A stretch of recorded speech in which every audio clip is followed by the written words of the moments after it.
বিএনপির ভাইদেরকে একটা কথা বলি, আপনারা হয়তো অনেকে জানেনও না। পৃথিবীতে দ্বিতীয় ইতিহাস আছে কিনা মান্না ভাই জানলে বলবেন, আমি ভাইয়ের কাছ থেকে শুনতে চাইব। জিয়াউর রহমান তো একজন সামরিক শাসক ছিলেন। একজন সামরিক শাসক সামরিক ফরমান জারি করে দেশে গণতন্ত্র ফিরেছে, পৃথিবীতে এই নজির নাই যেটা জিয়াউর রহমান করছেন। আপনারা কি জানেন এই যে জিয়াউর রহমান গণতন্ত্র ফিরাইলেন, যার মাধ্যমে আওয়ামী লীগও রাজনীতি করার সুযোগ পাইল বাকশালের পর, সেটা কিসের মধ্য দিয়ে? তখন তো সংসদ নাই, সংবিধান তো সংশোধনও করা যাইতেছিল না। কিসের মধ্য দিয়ে? জিয়াউর রহমানের সামরিক ফরমানের মধ্য দিয়ে। পৃথিবীর একমাত্র একজন সামরিক শাসক যিনি ফিল করলেন না সামরিক পন্থা দিয়ে করা যাবে না, গণতন্ত্রে ফিরতে হবে। এবং দেখেন হাসিনারে এবং আওয়ামী লীগের চরিত্রটাই হলো এরকম, এর যে একটু ভালোবাসে তারই সে হত্যা করে। শহীদ প্রেসিডেন্ট জিয়াউর রহমান শেখ হাসিনাকে দেশে আসার অনুমতি দিছিলেন, সুযোগ দিছিলেন এবং বলছে থাক সবাই রাজনীতি করুক। আসার 1 মাসের মধ্যে জিয়াউর রহমান শহীদ হয়ে গেছে, 13 দিনের মধ্যে। এবার দেখেন এই যে আমরা এখন যারা সবাই করতেছি, সুতরাং এটা একটা বিষ। এই বিষের সাথে আমরা কিভাবে লড়াই করব? জাতীয় ঐক্যমত্য তৈরি করতে হবে।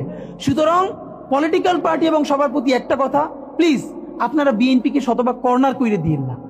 বিএনপি এই আধিপত্যবাদ বিরোধী লড়াইয়ের জন্য আমাদের একটা বড় শক্তি। এই শক্তিকে এত বেশি কর্নার করা যাবে না যাতে তারা গিয়ে আওয়ামী লীগের হাত ধরে ফেলে। তারা যদি আওয়ামী লীগের হাত ধরে ফেলে তাহলে লড়াইটা তো আমাদের জন্য আরো কঠিন হয়ে যাবে। বরং বিএনপির প্রতি আমাদের চ্যালেঞ্জ হলো, যেই বিএনপি বাকশালী সংবিধানের প্রতি প্রেম দেখাবে তার শহীদ জিয়ার ছবিটা সামনে এনে বলতে হবে যে এই বাকশালী সংবিধান তো জিয়াউর রহমানই ছুঁড়ে মারছিল। বেগম জিয়া বলেছেন এই সংবিধানকে ছুঁড়ে ফেলা হবে। এখন বেগম জিয়ার চেয়েও নতুন বিএনপি আসছে, বেশি প্রেমের বিএনপি। যেই শহীদ প্রেসিডেন্ট জিয়াউর রহমান ইসলামোফোবিক জায়গা থেকে বাংলাদেশের মুসলমান, বাঙালি মুসলমান সব আইডিয়াকে ধারণ করে বাংলাদেশের জাতীয়তাবাদ তৈরি করলেন।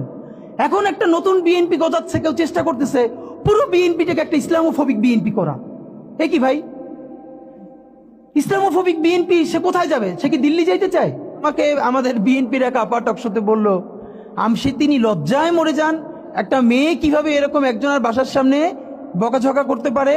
তার মেয়ের সামনে তিনি এখনো যদি ধমক দেন মেয়ে কান্না করে ফেলবে, আর তার মেয়ের বয়সী মেয়েরা রাস্তায় এসে তারপর এরকম গালিগালাজ করতেছে একজন বয়োবৃদ্ধ মানুষকে।